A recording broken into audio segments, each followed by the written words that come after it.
There's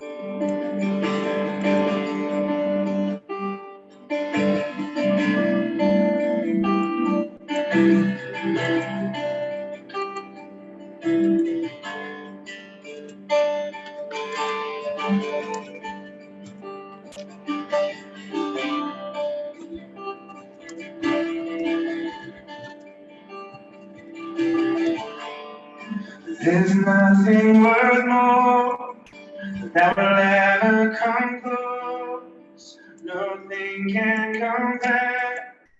You're alive and whole. Your presence, Lord.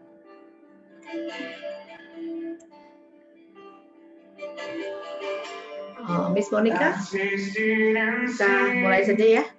The sweetest of love, when my heart becomes free and my shame is undone. Your presence, Lord.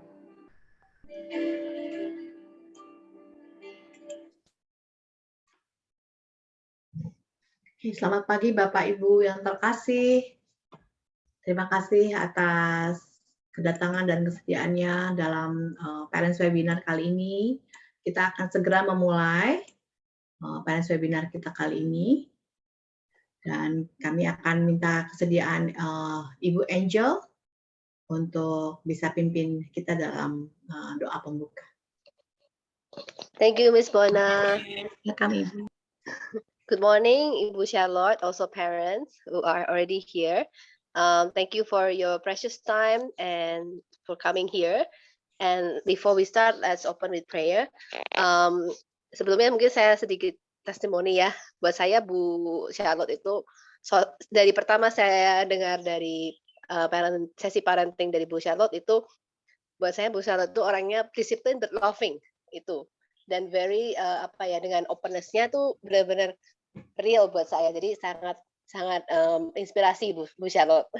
Jadi kita semua beruntung bisa berada di sini ya untuk bisa mendengar sharing dari Bu Charlotte.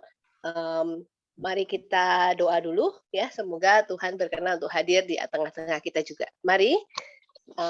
Selamat pagi Bapak, terima kasih atas semua kebaikan dan juga berkat yang telah Kau berikan dalam hidup kami masing-masing Tuhan. Terima kasih pada pagi hari ini kami bisa berada di tengah-tengah seminar ini dengan Ibu Charlotte yang menjadi speaker kami dan menjadi inspirasi kami pada pagi hari ini. Semoga apa yang akan di-sharingkan oleh Ibu Charlotte bisa benar-benar menjadikan suatu pembelajaran bagi kami sebagai parents dan juga teachers, Lord.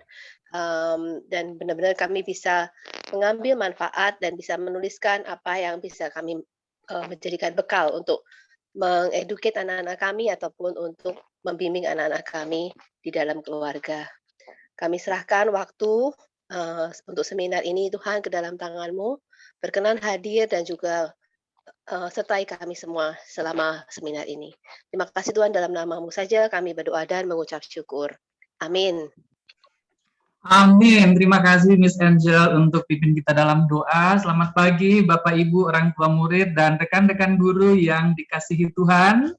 Kita patut mengucap syukur karena kita masih bisa menjalankan satu hal yang penting pagi ini, yaitu mengadakan parent seminar. Kalau dulu kita mengadakan parent seminar secara offline, kita berkumpul di chapel, namun karena Mr. and Mrs. Corona belum menyelesaikan bisnisnya di Indonesia, sehingga terpaksa kita harus melakukannya secara daring. Tapi apapun itu, ya, orang bilang the show must go on. Semoga ya Bapak dan Ibu tidak kekurangan, tidak kurang antusias untuk mengikuti seminar ini walaupun secara daring. Kita berharap Corona akan segera cepat menyelesaikan bisnisnya di Indonesia dan kembali ke tempatnya, entah di mana itu. Nah, Bapak Ibu yang terhormat, ada beberapa informasi yang perlu saya sampaikan di sini. Yang pertama adalah menyalakan kamera. Ya, Bapak Ibu diharapkan untuk menyalakan kamera selama seminar. Saya teringat dengan murid-murid saya di kelas, kalau saya mengajar, mereka punya kecenderungan mematikan kamera atau kameranya dinaikkan sehingga yang terlihat langit-langit kamar, langit-langit rumah. Saya tanya, kenapa tidak menyalakan kamera? Katanya, sir, insecure. Insecure. Saya bilang, kita semua cantik dan ganteng. Jadi nggak perlu merasakan insecurity. Jadi kita nyalakan kamera. Dan saya bilang, saya mengajar murid, bukan mengajar langit-langit rumah. Ya, jadi Bapak Ibu kita diharapkan, di-encourage untuk menyalakan kamera karena kita semua ciptaan yang ganteng dan cantik oleh pencipta kita Tuhan Yesus Kristus. Ya, jadi menyalakan kamera, tetapi mikrofon bisa di-nonaktifkan selama seminar. Yang kedua adalah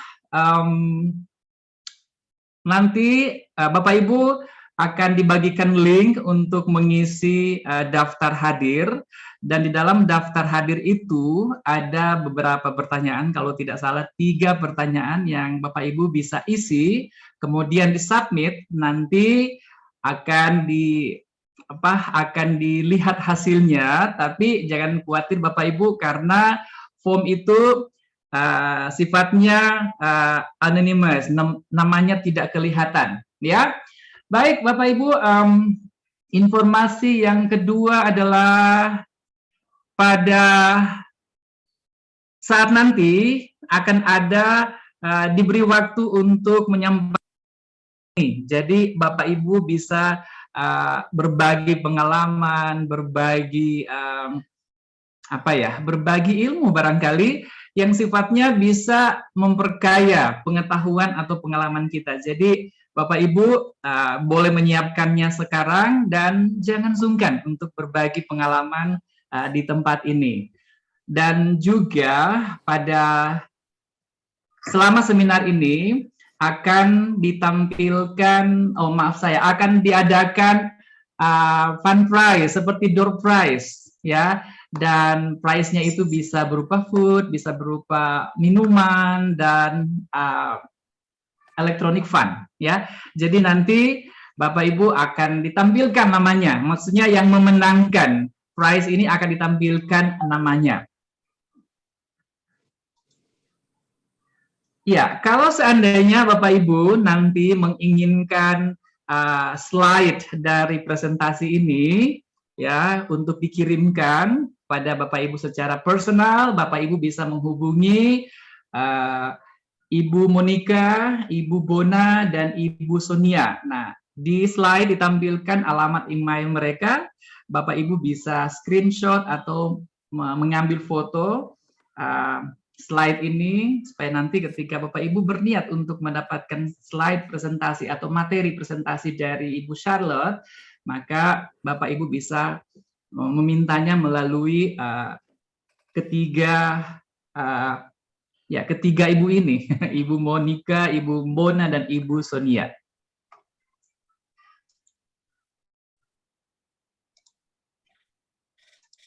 Iya, sekarang kita masuk pada photo session, ya. Bapak Ibu silakan menyalakan kamera, ya. Kameranya juga di-adjust, ya, supaya terlihat baik, terlihat proporsional. Dan Pak Manik silakan memberikan instruksi, Pak Manik. Oke, kita mulai ya foto ya. So, saya punya di sini ada 3 pages, jadi saya akan foto satu persatu ya. Oke, page 1, smile. Oke, page 2. Oke, sebentar. Oke, smile. Oke, page 3.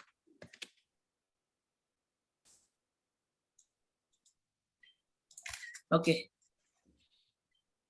Dan baik, terima kasih Pak Manik atas bantuannya mendokumentasikan pertemuan ini atau meeting kita pada pagi ini. Dan selanjutnya saya akan memperkenalkan pembicara kita pada pagi ini. Selamat datang, selamat pagi Ibu Charlotte. Ya, beliau saat ini sedang berada di Amerika. Ya, for your information, Ibu Charlotte sudah menjadi pembicara di IICS for so many times. Ya, kenapa ya? Karena kita tahu, kita percaya bahwa Ibu Charlotte selalu membawakan materi itu dengan sangat baik, ya, dan beliau sangat menguasai materi yang dibawakannya. Ya, jadi kami beruntung ya. Karena selama offline school, Ibu Charlotte hadir di chapel untuk membawakan seminar. Nah, sekarang dalam sistem daring, kami pun masih bisa menghubungi Ibu Charlotte untuk membantu kami, menyampaikan, membantu kita di sini untuk berbagi pengalaman, berbagi pengetahuan. Saya teringat dengan satu judul film, Kau ku kejar dan kau kutangkap, ku kejar kau dan kau kutangkap. Ya, kami bersyukur karena kami mengejar Ibu Charlotte dimanapun dia pergi, tapi Ibu Charlotte puji Tuhan mau bersedia menangkap kami, sehingga terjadi pertemuan itu pada saat ini. Ya, Ibu Charlotte saat ini sedang tidak berada di Indonesia, tapi berada di San Francisco. Jadi jauh-jauh IICS mengejar Bu Charlotte, dan again, puji Tuhan, Bu Charlotte bersedia untuk menangkap kami, dan dari situasi ini kita upside down ya, Bapak Ibu, kita di sini pagi, Bu Charlotte di sana sore menjelang malam. Tapi semangat Bu Charlotte tetap seperti semangat di pagi hari. Wow. Terima kasih Bu Charlotte. Nah, informasi singkat mengenai beliau, Ibu Charlotte ini adalah pendiri dan direktur Sekolah Atalia. Ya. Serpong, Tangerang, dan beliau hampir 30 tahun berkecimpung dalam dunia pendidikan, dan dalam 20 tahun terakhir secara khusus terlibat dalam kelas parenting, seminar keluarga, dan ceramah pendidikan, baik di sekolah maupun di gereja.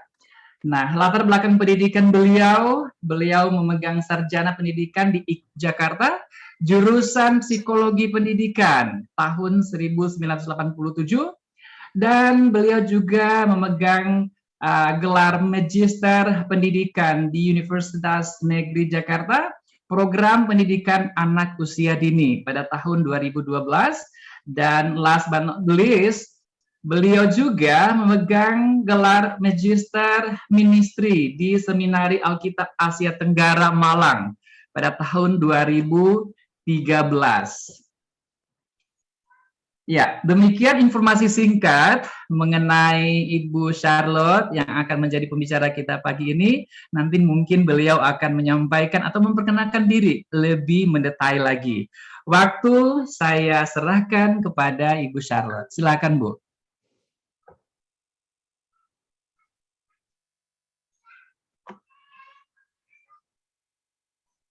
Ya, terima kasih Pak Jess. Apakah oke sekarang? Selamat pagi Pak Jess. Ya, selamat pagi Bu. Oke, apakah suara saya jelas? Iya, saat ini suara Ibu sangat jelas. Puji Tuhan. Oh, baik. Iya, ya berdoa ya supaya sinyal internet ini cukup baik ya. Jadi tema yang diberikan kepada saya oneness in oneness ya. Tema yang sangat menarik nih ya. Kesatuan ketika kita berada di dalam, tentu ini maksudnya sarang pasti di dalam keluarga. Saudara, di tengah masa pandemi justru pengajuan perceraian meningkat. Ya aneh ya. Mestinya kan di tengah pandemi kita lockdown, stay at home, kita mestinya makin mesra, makin banyak waktu bersama-sama, tapi justru kenyataannya kok perceraian meningkat, konflik kok meningkat. Apa yang terjadi? Ya ini. Kenapa? Ya karena 4L, lu lagi, lu lagi. Waktu sebelum pandemi kita masing-masing sibuk. Suami sibuk, istri sibuk, anak sibuk. Ketemunya pas waktu udah capek. Jadi untuk berantem juga males. Udah deh. Jadi ya udah dibiarkan. Konflik itu dibiarkan. Sekarang mau nggak mau karena di dalam satu rumah nggak bisa. Mau biarin tetap ketemu lagi sama orang itu. Ketemu lagi.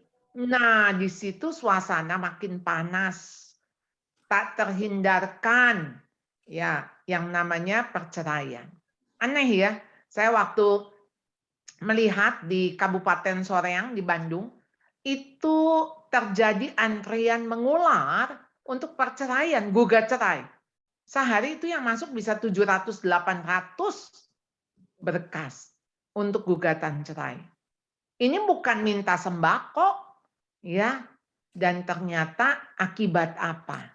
Nah, pandemi ini seperti X-ray. Jadi dia akan memperlihatkan kita apa sih yang terjadi di dalam selama ini. Di keluarga kita. Berarti selama ini keluarga kita sebetulnya nggak kuat. Ya, sehingga ada masalah ekonomi, masalah komunikasi, masalah relasi, itu mencuat. Dan itu juga yang membuat tak terhindarkan perceraian. Jadi bersatu itu tidak mudah, tetapi indah, ya. Jadi harus diusahakan, diupayakan untuk adanya kesatuan, saling tolong menolong, saling topang menopang, bersatu, ya. Nah, di Filipi 2 ayat 2 sampai 3, hendaklah engkau sehati sepikir, satu kasih, satu jiwa, satu tujuan, dengan tidak mencari kepentingan sendiri dan tidak mencari puji-pujian yang sia-sia. Saudara lihat ya, di sini nasihat Rasul Paulus kepada jemaat Filipi. Jadi apa yang dikatakan Rasul Paulus di sini yaitu supaya jemaat yang ada, jemaat itu memiliki pikiran yang sama, being like-minded. Ya, lalu kemudian having the same love, ya, lalu kemudian being one in spirit, lalu being one in purpose. Nah, saudara, di dalam konteks itu dikatakan, ya, dari Filipi 2 ayat yang 1, jadi karena dalam Kristus ada nasihat, ada penghiburan kasih, ada persekutuan roh, ada kasih mesra dan belas kasihan. Karena itu sempurnakanlah sukacitaku dengan ini. Paulus mengatakan sempurnakan sukacitanya kalau jemaat itu sehati sepikir, satu kasih, satu jiwa, satu tujuan. Bukankah pernikahan keluarga dibangun dengan konsep ini? Bahwa menjadi satu hati, satu pikiran, satu kasih, satu jiwa, satu tujuan. Baru yang namanya bersatu itu dua menjadi satu, to become one, ya, baru dimulai, ya, dimulai untuk menjalani kalau kita katakan bahtera kehidupan, ya, kayak kapal di tengah lautan bisa satu saat ada badai dan ketika badai itu menerpa, kalau anggota di dalam kapal itu bersatu, pastilah mereka itu akan bersama-sama bagaimana caranya supaya kapal ini tidak tenggelam. Saya selalu mengumpamakan, ayo walaupun ada lubang-lubang airnya masuk, ayo yang satu dengan yang lain saling menutupi. Jadi tutupi itu semua sehingga kapal ini tetap bisa tidak karam, ya. Jadi jangan satu ambil sekoci menyelamatkan diri meninggalkan yang lain. Jadi kenapa kapal itu supaya tidak karam? Semua anggota di dalam kapal itu harus saling tolong menolong dengan tidak mencari kepentingan sendiri dan tidak mencari puji-pujian yang sia-sia, namun sebaliknya dengan rendah hati menganggap yang lain lebih utama dari dirinya sendiri. Dengan tidak memperhatikan kepentingannya sendiri, tetapi kepentingan orang lain juga. Jadi kunci daripada kesatuan adalah ketika kita bisa menganggap yang lain lebih utama dari diri kita sendiri. Itulah yang namanya rendah hati. Tidak mencari kepentingan sendiri, tidak egois. Bagaimana kalau semuanya egois masing-masing itu nggak bisa bersatu. Di surga dan di neraka katanya nanti makannya sama cara makannya. Jadi ada satu tong yang besar isi makanan dan kita dapat sendok itu 1 meter. Nah, ketika sendoknya 1 meter, waktu sekarang kita mau kasih itu, waktu kita mau masukin ke mulut kan nggak bisa karena sendoknya 1 meter. Caranya bagaimana? Kalau di surga, ya ternyata mereka saling menyendoki, saling menyuapi, ya. Sedangkan di neraka, ya itu karena semuanya egois, semua lagi berusaha memasukkan sendoknya ke mulut, namun tidak bisa dan mereka kelaparan. Ya tentu saja ini gambaran yang artinya ketika orang egois itu menderita sebetulnya. Ya. Nah, Saudara, konteks dulu dan sekarang kita melihat ya, kalau dulu ada kebersamaan, ada interaksi, ada komunikasi, ada relasi yang dibangun, tapi bagaimana sekarang? Duduk sih boleh sama-sama duduk, tapi tidak ada kebersamaan.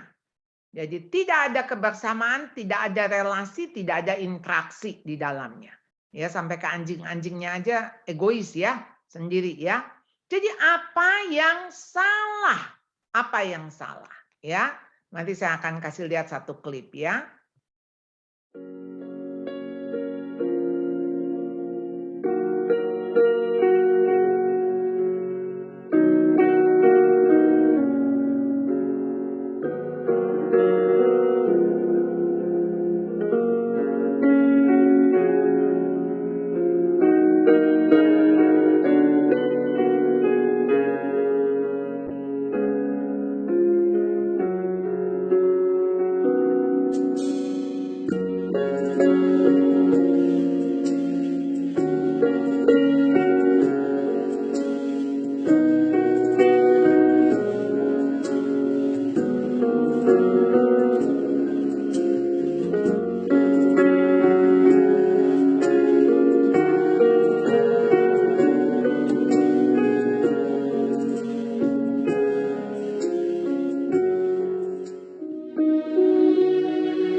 Ya, sesuatu yang aneh, saudara ya. Jadi kalau dulu kita lihat segala sesuatu lebih lama tentunya ya. Nyuci baju pasti lebih lama daripada sekarang. Sekarang hanya tinggal pencet, tinggal. Tahu-tahu baju udah kering. Kita bisa lebih cepat karena punya kendaraan. Segala sesuatu sekarang lebih praktis, ya, instan. Ya, mau bikin apa? Oh, cepat sekali. Ya, ada apa misalnya mau bikin roti, tinggal taruh aja bahan-bahan di dalam satu mesin. Tahu-tahu keluar malah udah jadi rotinya. Jadi memang semakin instan, semakin cepat, ternyata kita ini makin nggak ada waktu. Aneh kan? Ya. Jadi dulu kita punya waktu lebih banyak buat ngobrol, buat nenangga. Tapi sekarang ini rasanya dikejar-kejar. Makin habis waktu. Nah, saudara, apa sih yang salah tadi pertanyaannya? Yang pertama itu salah prioritas. Ini yang membuat tidak adanya kesatuan. Ya, masalahnya di mana waktu? Kalau waktu ya saya 24 jam, Bapak Ibu 24 jam, semua penganggurannya 24 jam, Presiden Jokowi juga 24 jam. Kita semua dikasih waktu yang sama. Dan masalah waktu kita hanya dikasih untuk melaluinya, melewatinya. Jadi kita nggak bisa tuh saving the time ya.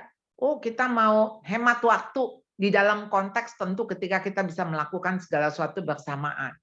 Tetapi waktu itu sendiri nggak bisa, misalnya, saya mau hari ini saya cuma mau pakai 12 jam, supaya besok 36 jam. Nggak bisa. Jadi saudara, kekurangan waktu itu menjadi problem keluarga masa kini. Justru kurang waktu. Aneh ya. Jadi memang ya inilah realita. Ya. Namun bukan tidak ada waktu kan, tetapi apakah akan meluangkan waktu? Karena kan masalahnya waktu itu bukan soal kita ada atau enggak. Kita semua diberi waktu, tapi waktu itu kita mau pakai enggak untuk bersama-sama anak, bersama-sama pasangan. Waktu atau kesempatan hanya bisa dipakai atau bisa dilalui. Jadi hanya bisa dilewatkan begitu. Jadi mana lebih penting, kualitas atau kuantitas? Jadi bukan waktu yang menjadi sasaran, tapi waktu itu hanya sebagai sarana untuk menciptakan apa nih sasarannya? Yaitu hubungan kedekatan. Yaitu oneness itu. Jadi melalui waktu, maka yang tercipta adalah oneness, kesatuan.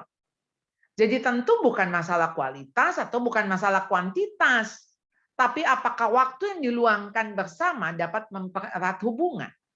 Banyak orang masih bilang, ya udah Bu, yang penting kan kualitas. Saya Sabtu sama Minggu full buat anak-anak. Nah, masalahnya anak Anda bete-nya tuh di hari Selasa. Jadi dia butuh Anda tuh di hari Selasa itu. Kita nggak bisa mengatakan nanti ya waktu hari Sabtu ya. Waktu Papa full buat kamu.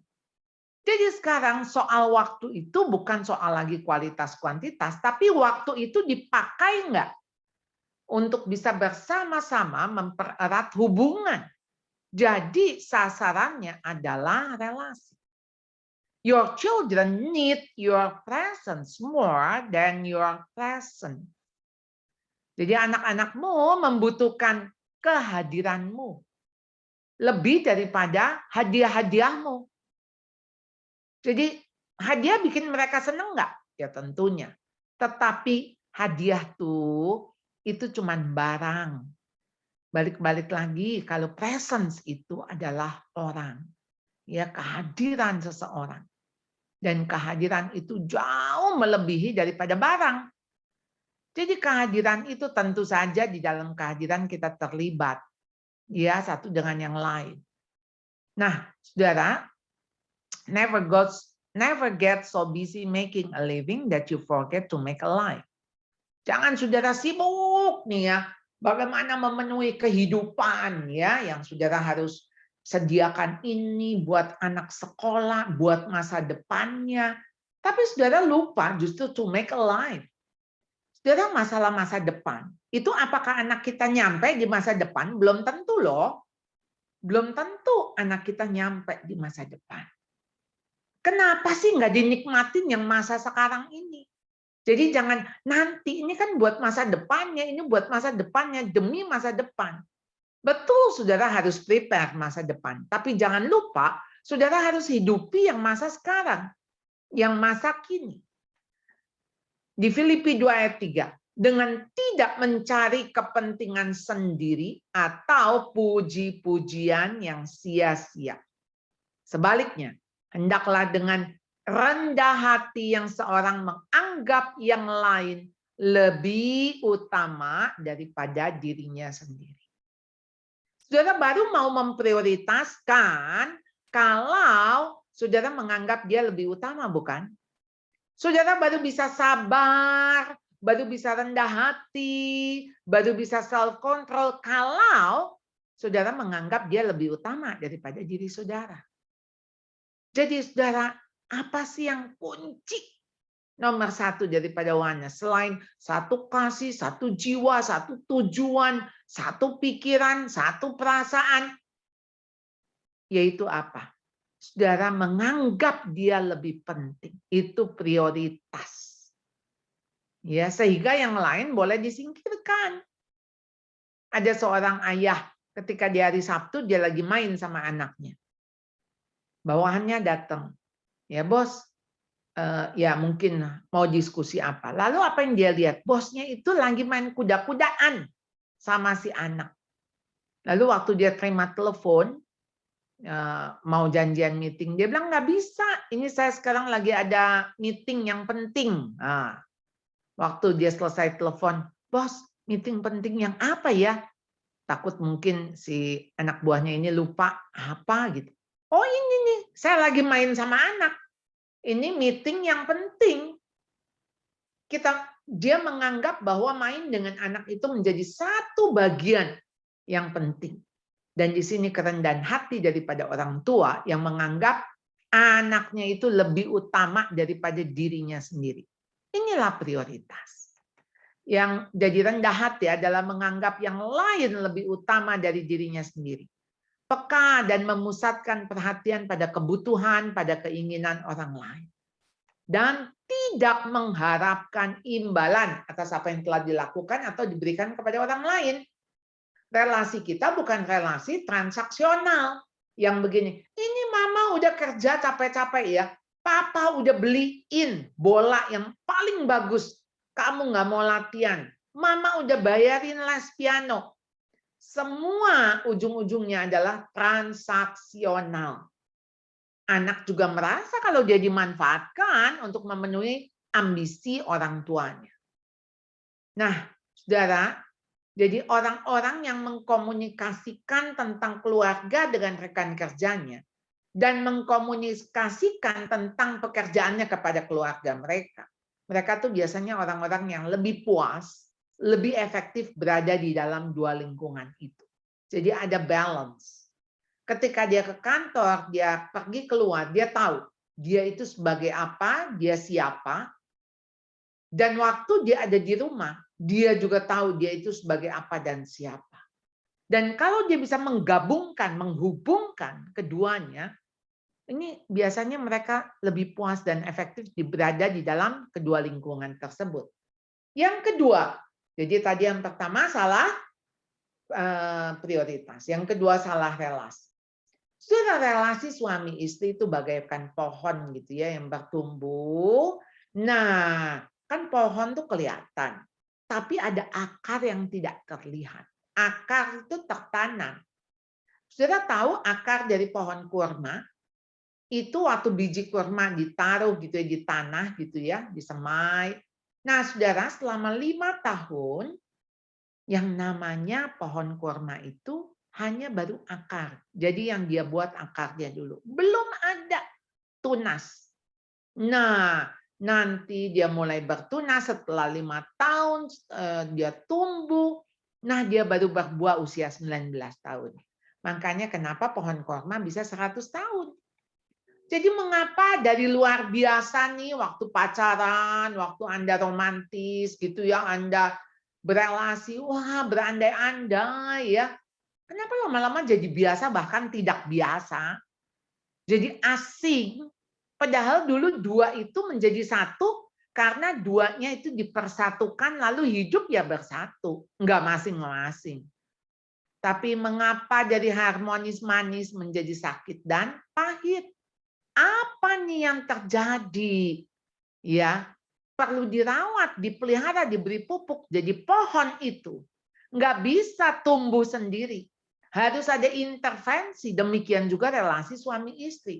Mesti ada intervensi. Apakah suami istri keluar bersama tiap minggu, pacaran lagi, ayo bicara lagi hal-hal yang lucu-lucu, bisa ketawa terbahak-bahak, bisa ngobrol, nggak putus-putusnya.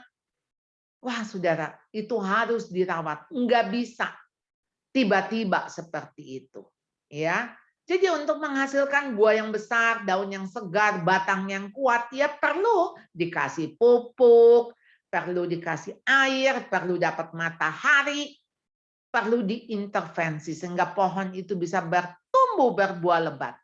Ya. Jadi saat ini memang seringkali anak menjadi pusat dalam keluarga. Ya.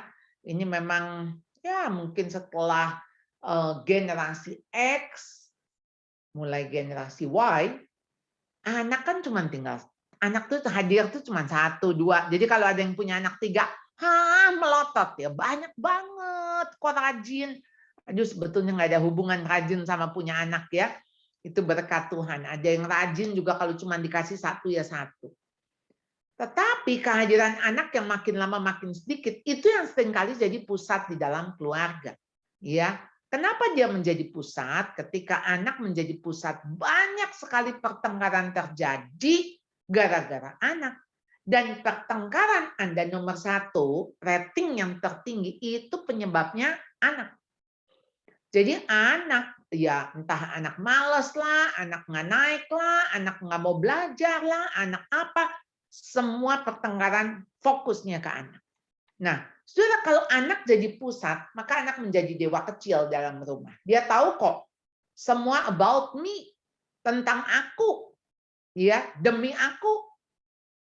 Saya ingat sekali ada seorang ayah curhat, dia bilang, Bu, waktu di mobil mamanya tanya, mau makan apa? Anaknya tadinya pergi mau makan bubur, anaknya bilang nggak mau bubur, aku mau bakmi. Bisa dipastikan itu si mama akan mengatakannya, udah kita semua makan bakmi. Padahal suaminya atau si ayah ini maunya bubur. Udah, nggak ada tempat karena apa? Strukturnya jadi salah. Yang mestinya ayah, ibu, anak, sekarang jadi anak itu nomor 1. Anak lalu yang nomor 2 ibu, yang nomor 3 malah ayah. Ya, jadi terbalik. Yang kedua, yang pasti meremehkan pentingnya hubungan suami istri. Jadi dianggap ya udahlah, kita udah tua, udah nggak usah gitu-gituan. Yang sekarang tuh penting hubungan anak dan orang tua. Padahal hubungan anak dan orang tua sangat bergantung kepada hubungan suami istri. Kalau hubungan suami istrinya baik, maka hubungan orang tua anak juga akan berpengaruh baik. Jadi ketika kok pasanganku berubah ya seperti orang asing ya, itulah udah lama-lama udah nggak lihat wajahnya, ngomong ya asal ngomong, jadi udah nggak ada lagi basa-basi, yang ada sangat resmi. Ini suami istri. Ya bagaimana itu mah nggak usah hidup serumah ya, hidup tetanggaan aja. Jadi saudara, kalau begitu di dalam relasi kita, anak posisinya di mana? Iya di pinggir, yang di tengah itu adalah ayah dan ibu. Jadi mau anaknya 10, 5 kiri, 5 kanan, silahkan. Dan satu-satu anak ini akan pergi. Ya.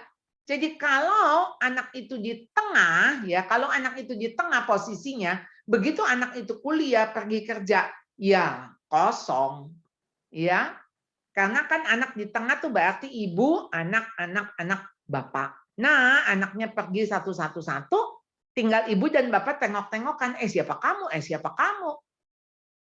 Jadi saudara, ingat ya, kehadiran anak-anak di luar dari Taman Eden. Jadi yang namanya keluarga itu ayah dan ibu. Cukup. Itu syaratnya, bukan ayah ibu, suami istri. Jadi kalau sudah memiliki istri, sudah memiliki suami, itu namanya keluarga dan itu sudah sempurna. Jadi saudara, kalau salah satu dari pihak suami atau istri yang melepaskan payung, ingat, tangan yang satu jangan lepasin payung. Kalau Anda bercerai, yang ada tercerai berai. Jadi bukan cuma Anda yang tercerai, tetapi juga anak terberai-berai, nggak tahu kemana. Jadi demi supaya anak itu tetap ada di situ, pastikan Anda tetap pegang payung. Nah, jadi sekarang begitu kita orang tua punya anak, kita menjadi being parent. Sebelumnya kita partner. Ya. Waktu kita menjadi partner, suami istri. Nah, dengan menjadi orang tua, itu pasti ada perbedaan. Ya, sekarang sudah ada 3 anak ya. Lalu bagaimana mereka mengelola di dalam relasi mereka satu dengan yang lain. Di sini dikatakan ya, untuk kita tidak salah relasi. Hendaklah kamu sehati sepikir ya, dalam satu kasih, satu jiwa, satu tujuan dengan tidak mencari kepentingan sendiri atau puji-pujian yang sia-sia. Ya. Jadi hendaklah kamu itu sehati sepikir tuh. Ya. Udah, nggak ada yang lain. Memang kita ini kan bagaimana ya bisa punya pikiran yang sama? Nggak bisa. Supaya kita bisa sehati sepikir, supaya kita bisa satu kasih, satu jiwa, satu tujuan, dengan tidak mencari kepentingan sendiri, itu kuncinya. Kita tidak lagi egois. Ya, kita nggak lagi cari puji-pujian yang sia-sia. Sehingga ketika kita tidak egois, maka siapa yang kita tuju? Yaitu kepentingan bersama. Yaitu kepentingan orang lain. Nah, ketika hati kita sudah bukan inward mindset, tetapi outward mindset, nah itu tuh baru bisa bersatu. Kayak kita membentuk lingkaran ya. Kalau kita semua menghadap ke dalam lingkaran, kan kelihatan satu dengan yang lain. Tapi kalau kita walaupun gandengan tangan, tapi kita menghadap keluar daripada lingkaran, maka yang ada kita lihat masing-masing. Itu mah saya ngelihat gajah, yang situ ngelihat harimau, yang situ udah nggak ada lagi satu kesatuan. Ya. Jadi bagaimana supaya kita ini bisa tetap jadi satu, yaitu kuncinya. Ya. Jadi yang ketiga, salah fokus. Jadi yang pertama tadi salah prioritas. Jadi prioritas kita apa? Ya kita rendah hati. Ya. Lalu yang kedua, salah relasi. Berarti memang di dalam relasi kita, jangan lupa ya, kita menganggap orang lain lebih penting gitu ya. Nah, yang ketiga salah fokus. Nah, peran di dalam keluarga ya ketika menjadi anak kan memiliki orang tua. Ketika menjadi suami istri berarti kita memiliki pasangan. Ketika menjadi menantu berarti memiliki mertua. Ketika jadi mama papa berarti kita pasti punya anak ya. Ketika kita menjadi mertua berarti kita memiliki mantu. Nah, ini peran-peran ini semua saya ada. Ya, sekarang saya juga mertua, saya juga oma. Ya, ini belum kalau saya katakan menjadi oma lalu memiliki cucu, ya. Nah, di dalam menjadi dan memiliki, saudara ini menjadi opa oma, memiliki cucu, ya. Di dalam peran-peran kita ketika kita menjadi. Ya, lebih penting mana sama memiliki. Ya, menjadi istri berarti saya memiliki suami kan? Nah, proses being itulah yang kita mesti kejar, bukan proses having. Kita setelah menjadi, maka kita, ya Tuhan bisa percayakan kita untuk memiliki itu. Tapi kalau kita aja belum menjadi, ogah, nggak mau, ya gimana Tuhan mau percayakan. Jadi saudara, ini ketika menjadi suami, menjadi istri, artinya kita memiliki pasangan, itu mesti langkah pertama di dalam kita berkeluarga. Bagaimana suami istri itu bersatu dulu, baru dia bisa bawa anak-anaknya bersatu. Ya, kalau enggak mah tercerai berai. Tadi saya sudah sebutkan. Ya, nah jadi ketika orang tua di dalam perannya di dalam keluarga itu kan bisa bukan cuma satu, bisa banyak gitu ya, bisa being ini being itu nggak apa-apa. Ya, itu yang Tuhan mau ketika kita pulang kepada Dia, kita menjadi apa sih? Menjadi hambanya kan? Well done. Ya, engkau hamba yang baik dan setia. Marilah masuk. Yang disebut tuh baik dan setia. Jadi saudara ketika menjadi hambanya itu, ya. Jadi relasi suami istri mereka bukan lagi dua, tetapi dua sudah menjadi satu, ya. Menjadi satu kesatuan, to become one. Kalau Anda satu hari jadi oma, jadi opa, nggak boleh nolong salah satu. Nolongnya seunit, ya. Jangan terjadi perceraian atau mereka jadi bingung.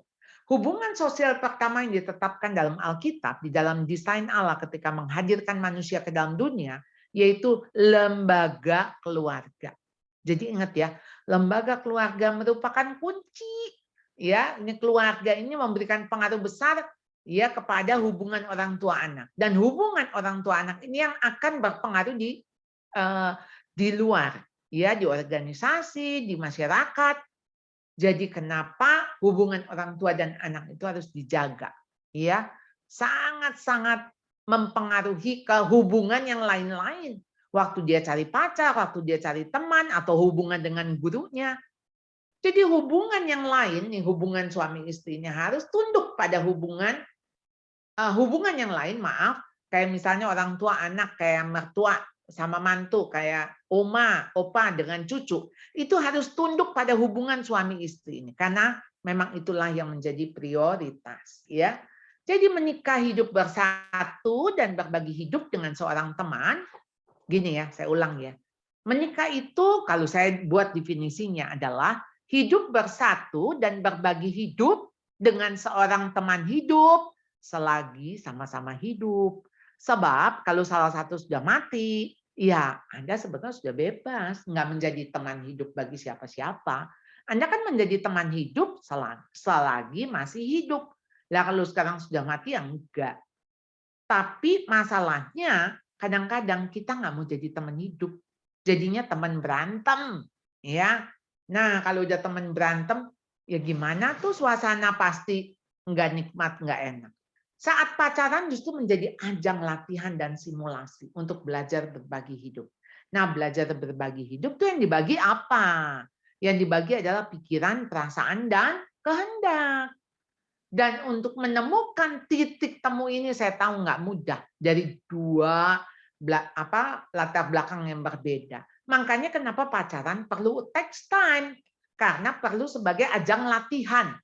Ajang latihannya bukan latihan buat bertengkar, quarrels, tapi latihan untuk belajar bagaimana ada solusi, ya, bagaimana ada rekonsiliasi, ya, bagaimana ada resolusi yang dilakukan oleh pihak-pihak yang sedang berkonflik tadi, ya. Jadi menemukan titik temu. Jadi mengapa sih orang setelah menikah bukan lebih menjadi satu, justru menjadi terjadi perpisahan atau perceraian? Harusnya kan tadinya dua begitu kan, yang berbeda menikah nih ya. Ya makin lama merapat sampai dua menjadi satu. Tapi sekarang kok jadi makin kelihatan bedanya. Nah, memang ini tidak mudah ya. Kalau kita tidak awali ini dengan doa. Bagaimana mencari teman hidup bagi anak-anak kita. Nah, kembali lagi soal kesatuan. Ancaman dalam kesatuan ya itu apa? Komunikasi, ya. Kesatuan relasi. Komunikasi berdua itu penting sekali, ya. Jadi ketika Anda komunikasi berdua, pasti Anda tidak meremehkan, ya, pentingnya apresiasi, rekreasi, basa-basi. Ya.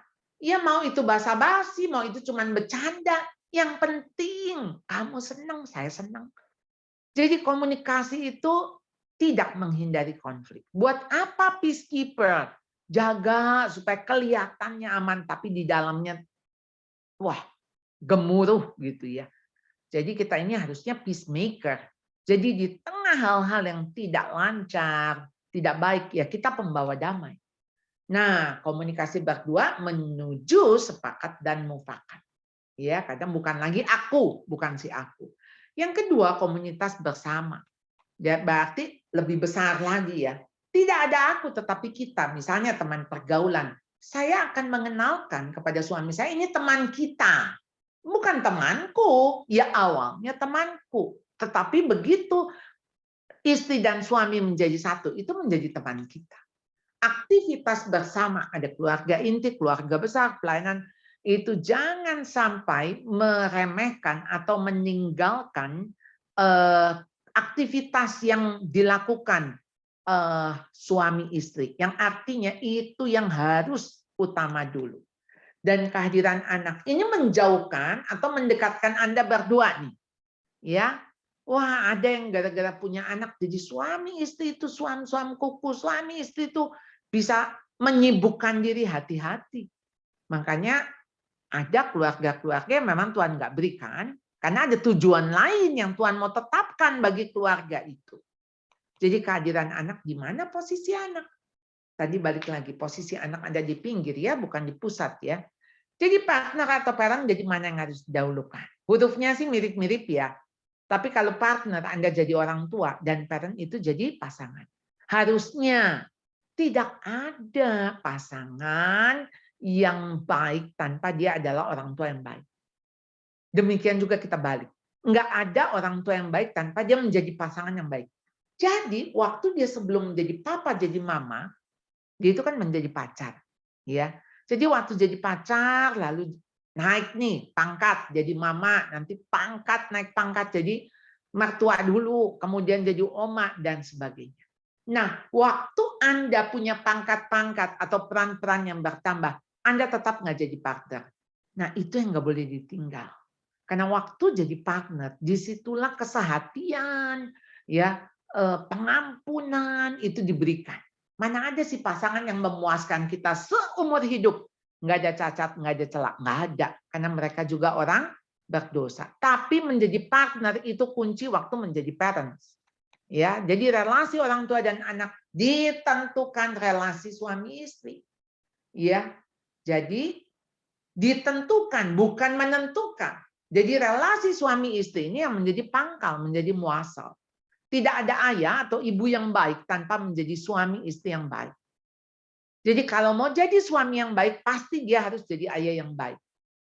Ya, kalau dia menjadi ibu yang baik, dia pasti istri yang baik. Jadi kita lihat peran-peran ini sangat berkaitan. Ya, dan di dalam Filipi 5 ayat dalam Filipi 2 ayat 5, hendaklah kamu dalam hidupmu bersama menaruh pikiran dan perasaan yang terdapat juga dalam Kristus Yesus. Hendaklah kamu dalam hidupmu bersama, di dalam keluarga, dimanapun juga, menaruh pikiran dan perasaan yang sama terdapat dalam Kristus Yesus. Itulah fokusnya, fokus. Ya, yang ketiga ini kan jangan salah fokus ya. Jadi fokusnya apa? Kristus di tengah sebagai poros. Kalau semuanya mengarah ke Kristus, punya pikiran, punya perasaan seperti Kristus, nggak bakal ribut. Karena kan pikirannya sama, jadi satu. Akan ribut, akan pecah, akan pisah kalau memang masing-masing pikiran ini menganggap, wah ini kan saya punya yang paling benar. Wah ini pengalaman. Wah saya sih nggak mau begitu. Udah itu mah udah masing-masing. Tidak akan bersatu. Ya, jadi sampai di sini saya akan stop share untuk kita masuk ke tanya jawab. Silakan Pak.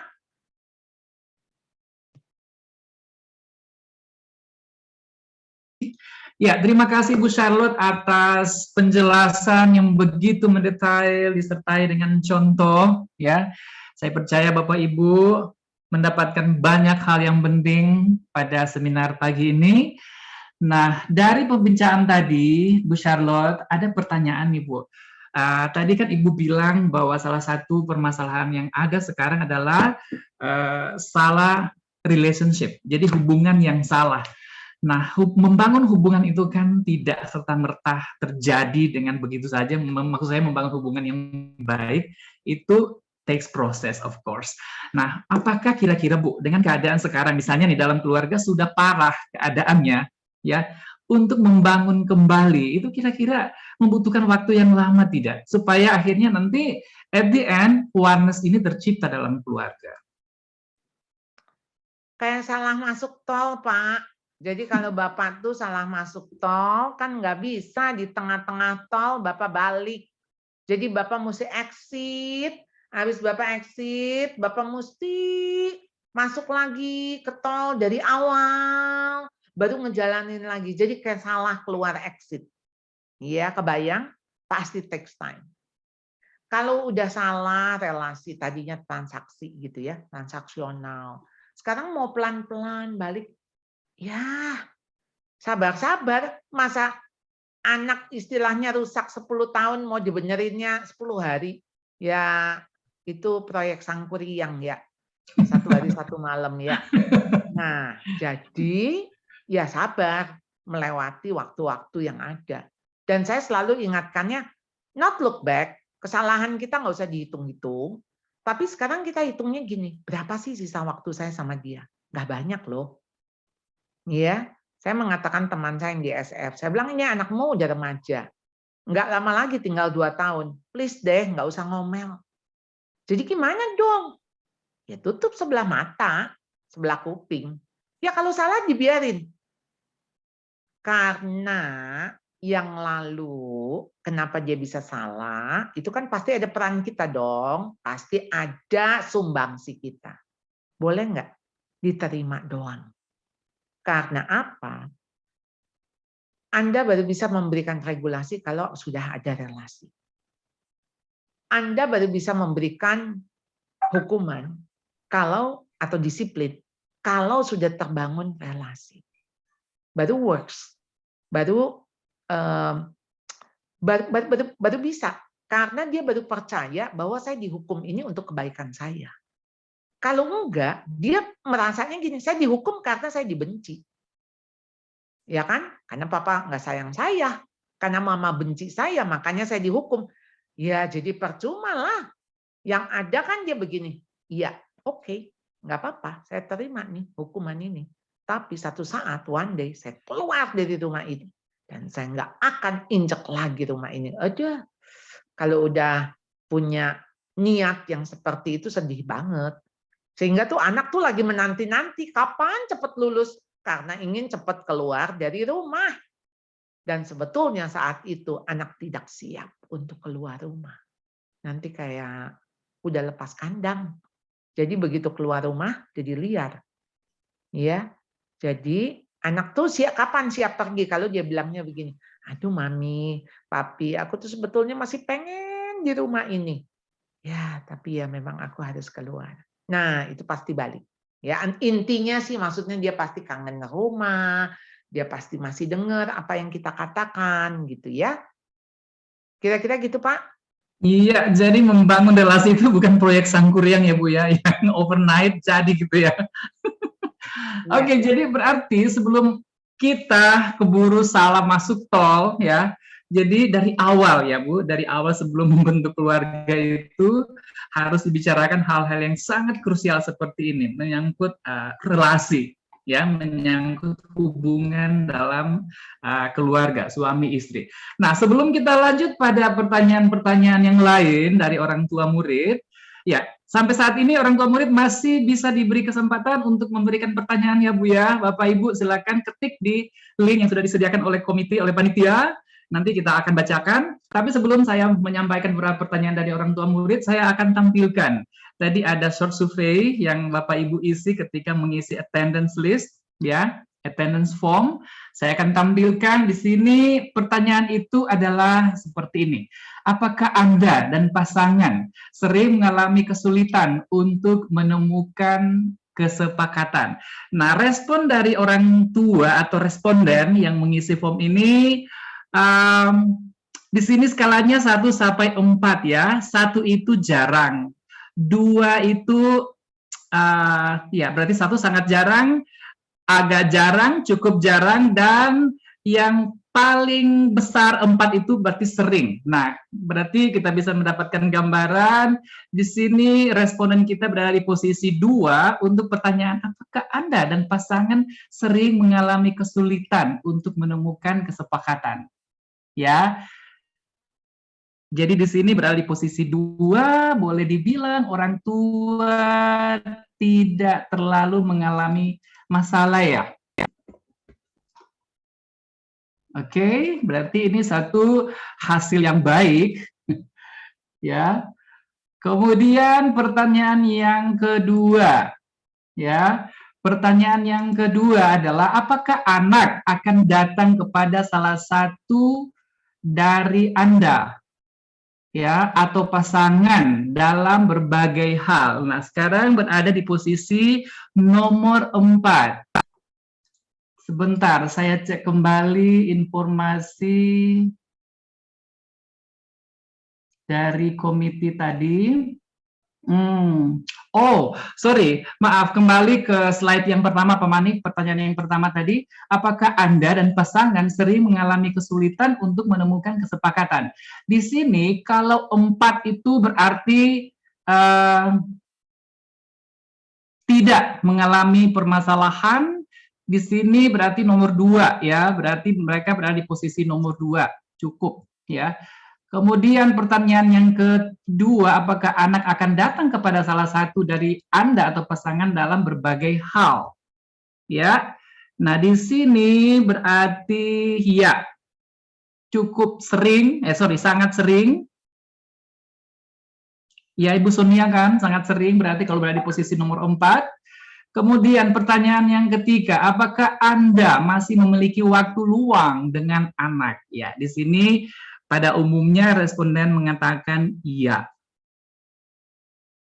Ya, demikian hasil survei tadi. Jadi kita bisa mendapatkan gambaran umum bagaimana keadaan dalam keluarga responden kita pada pagi ini. Nah, pertanyaan berikutnya, Bu.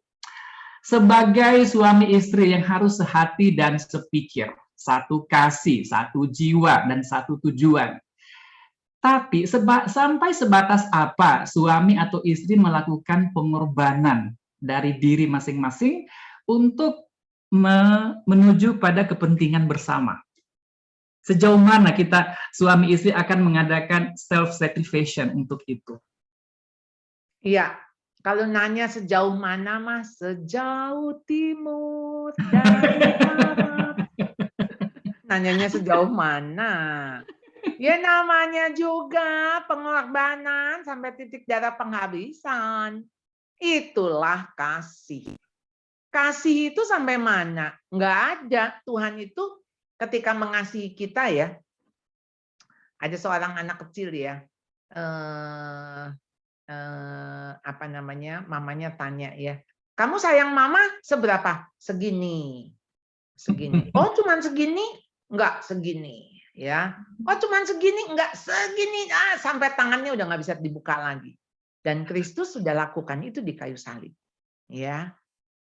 Jadi ketika kita mau sampai, itu kalau Anda membaca Filipi pasal 2, ya, ayat lanjutannya, ayat 6, 7, 8, apa yang Kristus lakukan?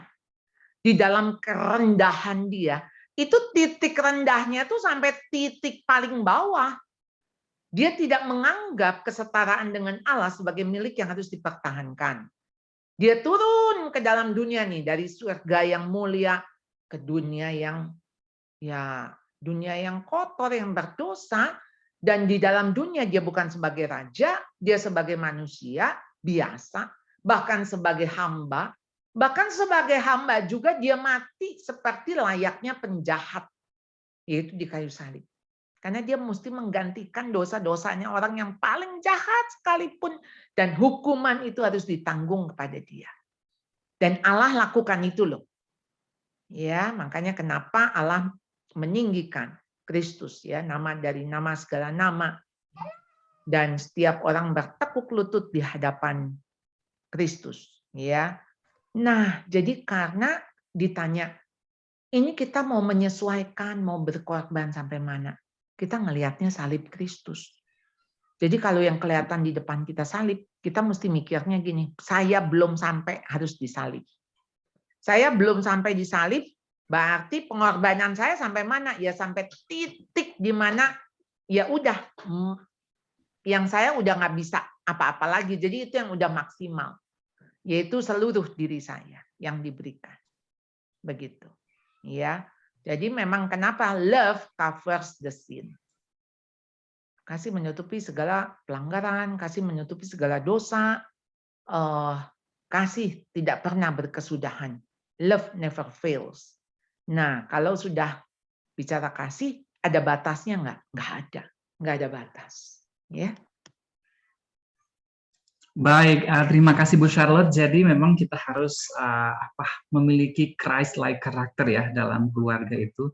Karena tadi menurut Ibu Charlotte tidak ada batasnya. Pengorbanan itu nggak ada batasnya. Pokoknya sejauh timur dari barat. Baik, terima kasih Bu. Nah, berarti dalam hal ini biasanya kan ada adat ya, adat yang misalnya lebih mengutamakan laki-laki yang lebih penting dalam keluarga, sehingga selalu biasanya suami yang sangat dominan. Nah, jadi kalau ada misalnya unsur-unsur adat yang berlaku dalam keluarga, kalau misalnya ternyata itu memecah belah ya kesatuan dalam keluarga, maka itu masalah adat bisa diabaikan ya Bu ya. Oke. Adat itu kan dibuat oleh manusia ya. Ya. Jadi artinya mestinya itu ditujukan bukan untuk adat itu sendiri kan. Jadi untuk manusia. Jadi jangan sampai aturan itu melampaui prinsip. Ya. Jadi kayak misalnya anak laki lebih utama dari anak perempuan. Itu adat, itu budaya, aturan yang dibuat. Balik lagi ke firman Tuhan, prinsipnya apa? Manusia laki-laki dan perempuan sama. Sama. Laki adalah kepala, wanita adalah penolong. Jadi bukan artinya malah ada puisi itu ya.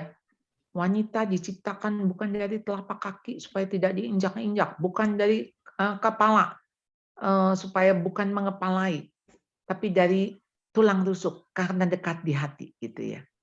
Ya, artinya kita harus tahu bahwa sepadan. Ketika Tuhan bilang tidak baik manusia itu seorang diri saja, aku akan menjadikan penolong yang sepadan. Sepadan tuh klop, cocok. Kayak anak kunci sama lubang kunci. Jadi, ya kita harus melihat Tuhan itu menciptakan perempuan bukan second class. Bukan jadi, oh iya deh pelengkap penderita gitu ya. Enggak. Nah di sini konsep-konsep budaya itu harus kembali lagi kepada prinsip Alkitab. Ya, apa yang Alkitab katakan. Ya. Oke, terima kasih Bu. Nah, kita lanjutkan pada pertanyaan berikutnya. Ini ada pertanyaan dari orang tua. Bagaimana dengan pasangan yang sudah bercerai? Jadi menjadi orang tua tunggal dalam keluarga. Apakah masih ada harapan untuk memiliki oneness ini? Mungkin maksudnya memiliki oneness dengan mantan istri atau mantan suami dalam mendidik anak-anak. Karena biasanya kan kalau kita membaca koran kadang-kadang si A, si B bercerai, tapi mereka bilang dalam mendidik anak mereka tetap bersatu, gitu. Walaupun mereka tidak tinggal serumah lagi. Nah, pertanyaannya apakah masih mungkin, Bu? Kalau bersatu sih kelihatannya itu mah pembagian jatah peran ya. Jadi misalnya weekend sama bapaknya atau yang bayar uang sekolah bapaknya, ibunya nanti apa, kelihatannya sih itu lebih kepada bukan oneness tapi kerjasama aja. Ya, jadi pembagian jatah, pembagian peran, pembagian itu gitu loh. Tapi nggak ada kesatuan, wong dia tidak lagi berfungsi sebagai suami istri, bagaimana berfungsi sebagai papa mama as a husband and wife. Karena tadi prinsipnya adalah hubungan orang tua anak itu sangat dipengaruhi dari hubungan suami istri. Jadi kalau suami istri ini udah nggak bersatu, ya mau bagaimana dibilang itu papa mama saya gitu ya. Sedangkan misalnya papahnya udah menikah, ya, papahnya udah menikah dengan orang lain. Berarti kan papanya milik dari wanita lain. Atau mamanya menikah sama pria lain. Mama saya dimiliki oleh pria lain.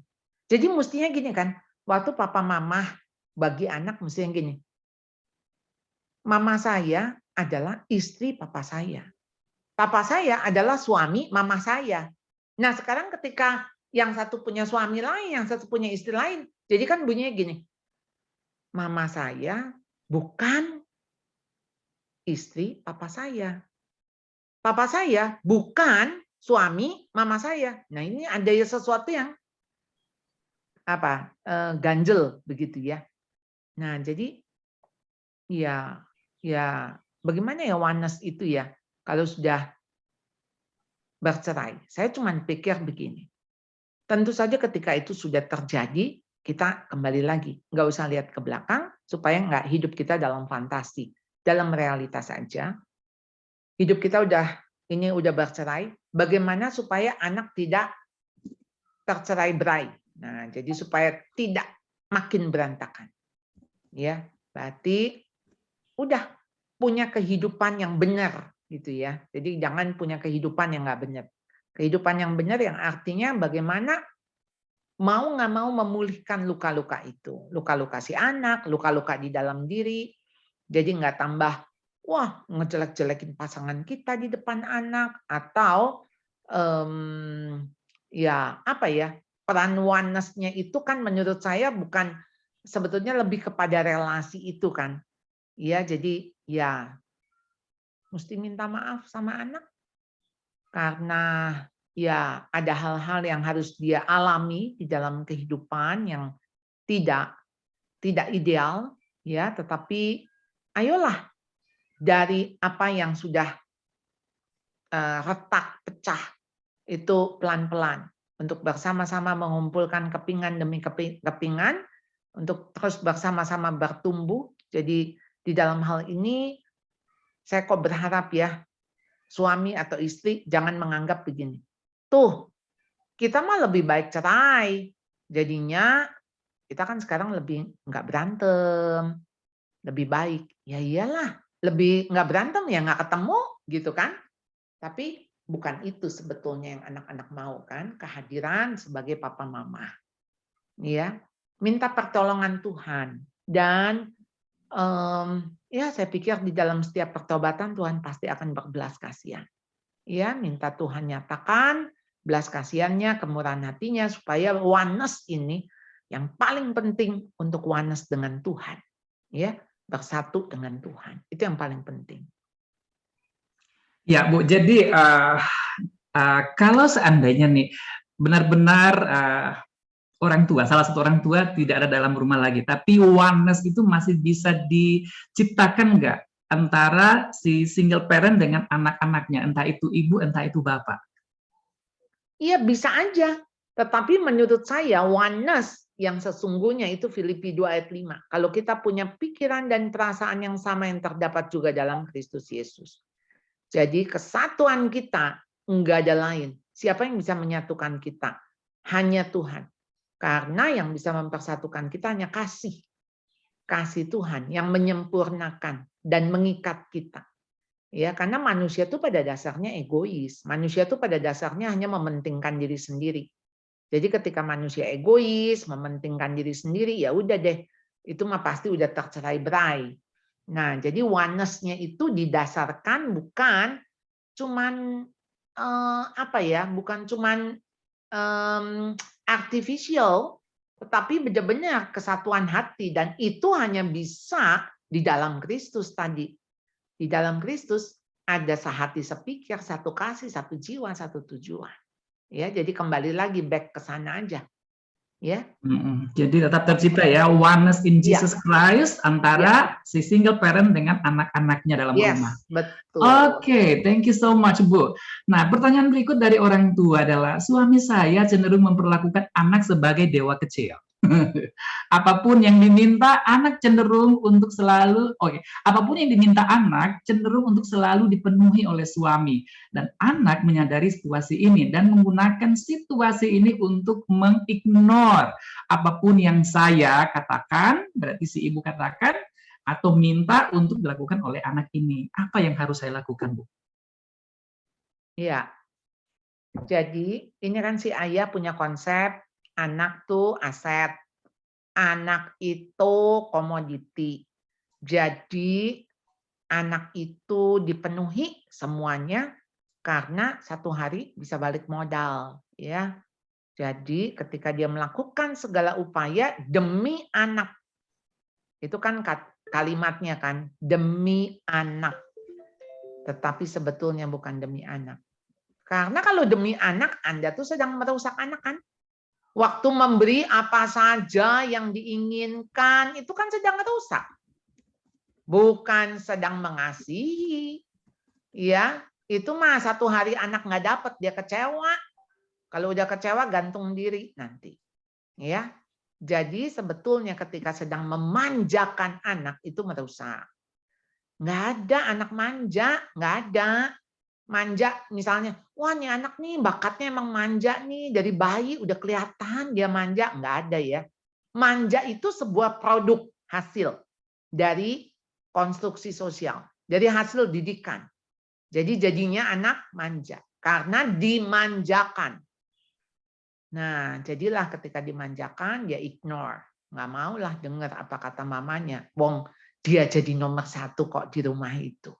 Apa yang dikatakan anak itulah yang ditaati oleh papahnya dan mamanya.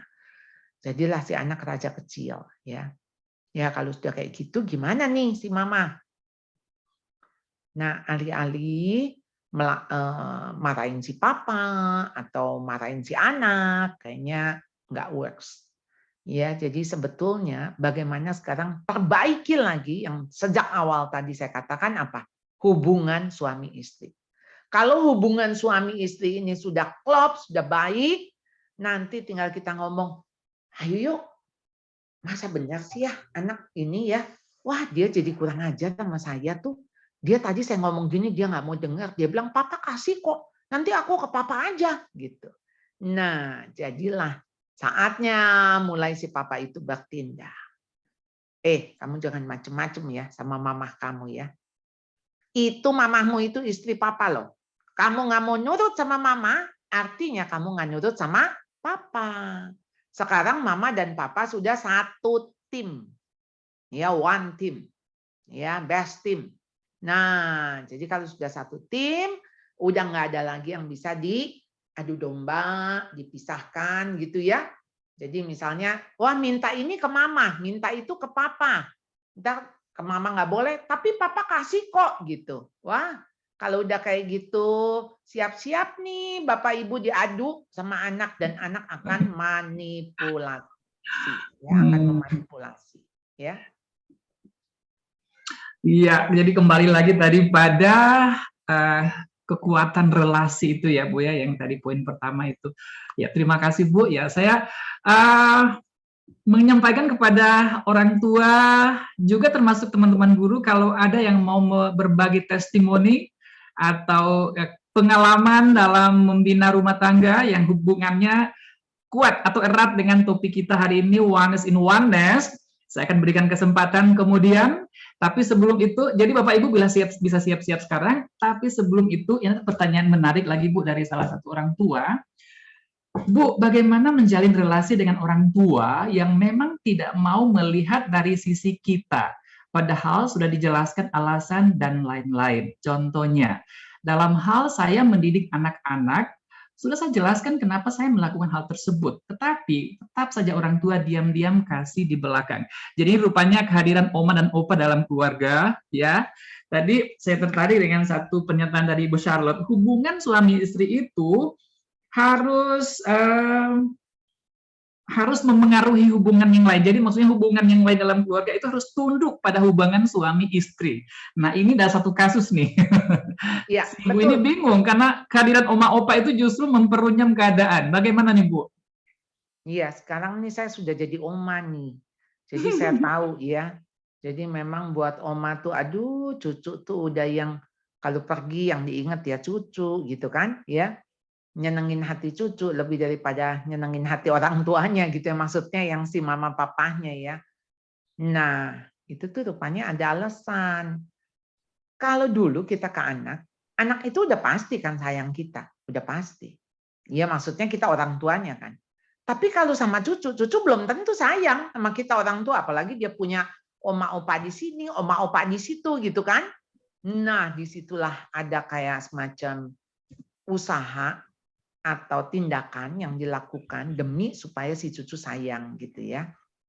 Nah, tanpa sadar pastinya. Nah, sekarang bagaimana nih kita jadi anak? Kita tuh bisanya mendidik ke bawah, nggak bisa mendidik ke atas.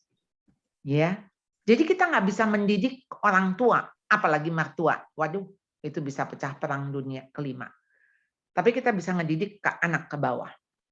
Jadi intinya begini, kita nggak kasih nih kerupuk, ya, karena si anak lagi batuk. Tapi diam-diam si oma kasih, gitu kan? Nah, jangan tegur omanya. Si oma, maksudnya tegur mamahnya. Mah, kan saya udah bilang dia lagi batuk, jangan dong dikasih kerupuknya. Apalagi tuh di depan si anak ya, di depan cucunya. Ya cuma sedikit lah. Oh tadi juga dia yang minta. Wah apa dah? Ntar si cucu bilang, enggak tadi aku dikasih kok. Aku nggak minta, aku dikasih gitu. Diam-diam. Nah udah dah, ini kan jadi ruwet ya. Nggak usah. Jadi mendingan kita ajak si anak masuk kamar, kita ngomong gini. Tadi mama bilang apa? Ya, nggak boleh makan kerupuk kan? Iya, tapi tadi oma kasih. Bilang sama oma. Aku nggak mau makan kerupuk karena lagi batuk. Ya. Nah, kalau kamu nggak bisa ngikut mama papa, nggak bisa lebih taat ngikut mama papa, ya berarti memang kita mesti jarang-jarang datang ke sini. Gitu. Nah, oleh karena itu, sebab itu seorang laki-laki meninggalkan ayahnya dan ibunya. Meninggalkan bukan membiarkan, bukan menelantarkan, tapi meninggalkan dalam konteks untuk mandiri, ya, untuk bersatu dengan istrinya dan keduanya menjadi satu daging, ya, yang mana berarti pria yang keluar dari mama papahnya akan comot istrinya dari mama papahnya juga, dan keduanya itu mereka belajar membangun satu unit baru lagi. Jadi disitulah mereka belajar. Nggak apa-apa, mereka ngontrak rumah, nggak apa-apa. Nggak usah dikasihanin. Daripada mereka nggak bebas untuk berantem. Karena apa? Mereka mesti belajar tuh konflik, ngatur rumah tangga, itu memang harus belajar. Dan nggak ada di rumah itu, gini, di atas gunung nggak boleh ada dua singa kan? Macan ya, kalau nggak salah ya, di atas gunung nggak boleh dua macan. Artinya di dalam rumah nggak boleh dua pemimpin, dua kepala. Jadi kalau lebih baik papa mama yang kita undang masuk. Jadi artinya ketika papa mama udah uzur, harus dirawat, ya udah papa mama yang masuk ke rumah. Jadi bukan kita yang masuk ke rumah. Karena kalau kita, kecuali kita masuk ke rumah orang tua yang dimana orang tua sudah tidak bisa berfungsi sebagai kepala. Jadi mau nggak mau kan berarti yang ngatur rumah, yang ngatur hari ini masak apa, ya kalau udah bisa berfungsi jadi kepala, yang mana sih orang tua harus dirawat, diapain, it's okay. Tapi kalau orang tua masih berfungsi jadi orang tua, masih punya otoritas, jangan. Itu nasihat saya, ya. Supaya apa? Supaya memang kita tidak rusak hubungan ke atas. Nanti si oma kan bilangnya gini, dulu juga kamu mama yang didik, nggak apa-apa. Kenapa sekarang jadi kamu parno? Kalau mama ngedidik cucu, kayak mama nggak bisa nih ngedidik cucu, wah jadi tersinggung dah. Ntar jadi perang dunia kelima. Nah sekarang begini, saya tuh sebetulnya kepingin bikin grand parenting nih abis ini ya. Jadi bagaimana oma-oma mesti bertindak wise, bijaksana, oma opa ya, terhadap cucu. Jangan merasa lebih memiliki daripada orang tuanya memiliki. Dan kalau mau menolong cucu, itu menolongnya konteksnya satu keluarga. Jadi jangan artinya kita sedang menolong quote unquote si cucu, tapi sedang membuat suami istrinya berantem atau orang tua anak ini jadi ribut. Nah itu namanya tidak menolong, ya itu merongrong, ya. Jadi memang kenapa konsepnya adalah oneness tadi. Jadi kita kalau mau intervensi, tujuannya untuk kesatuan. Kalau nggak untuk kesatuan, jangan. Ya. Iya, terima Kira-kira kasih Bu jelas? Charlotte. Ya. Saya tadi berpikir ketika membaca pertanyaan ini, saya pikir wah, one time Bu Charlotte ini harus membuat seminar khusus untuk oma opa ya. Karena ini konflik memang terjadi biasa sumbernya dari oma dan opa. Nah, pertanyaan lanjutan dari ini Miss Charlotte, Bu Charlotte adalah demi menjaga hubungan itu, sementara kan orang tua ini mereka masih dalam posisi yang mempunyai wewenang untuk apa namanya, ya sometimes menentukan dalam keluarga gitu ya. Tapi kita sebagai orang tua tahu bahwa yang dilakukan oleh oma opa itu aduh salah gitu. Misalnya membuat anak saya jadi manja, membuat anak saya jadi tidak mendengar orang tuanya. But at the same time saya harus menjaga hubungan atau oneness dalam keluarga ini. Gimana Bu kita untuk sejauh mana kita bisa toleransi itu supaya tidak pecah? Iya, tadi kan jangka panjangnya ya berarti memang harus keluar dari rumah itu, ya jangka panjang, ya atau misalnya memang jarang ketemu, tapi kan itu juga bukan solusi. Gini, yang bisa ngomong ke si mama, si oma, si opa itu cuman anak. Jadi jangan mantu, ya, jangan mantu. Untuk bisa ngomong, mah boleh nggak tolongin aku?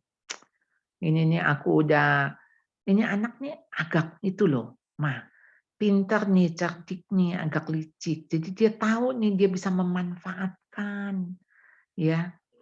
Nah tadi udah ngomong sama saya, enggak kok nggak mau ini. Tapi tadi ya diam-diam gitu. Hati-hati mah, memang anak ini bla bla bla bla. Jadi memang harus ngomong demi si cucu. Boleh nggak mak tolongin saya? Karena kalau enggak, dikit-dikit kalau saya tegur, saya marahin, dia ngomongnya gini, nanti aku kasih tahu oma.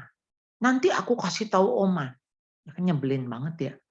Jadi artinya si anak kan jadi punya backingan gitu. Nah jadi ya kalau masih bisa diajak ngomong ya orang tuanya ya itu dari si anak deh. Karena kalau mantu tuh ya biar gimana, kecuali hubungannya baik ya sama si mantu. Jadi ini masalah relasi sih, sangat bergantung kedekatan. Jadi kalau deket bisa ngomong dari hati ke hati, tapi kalau nggak deket ya serba salah. Ini kan maksud mama baik nih gitu. Si oma kan ngomongnya gitu. Ini maksud saya baik, kamu nggak menghargai.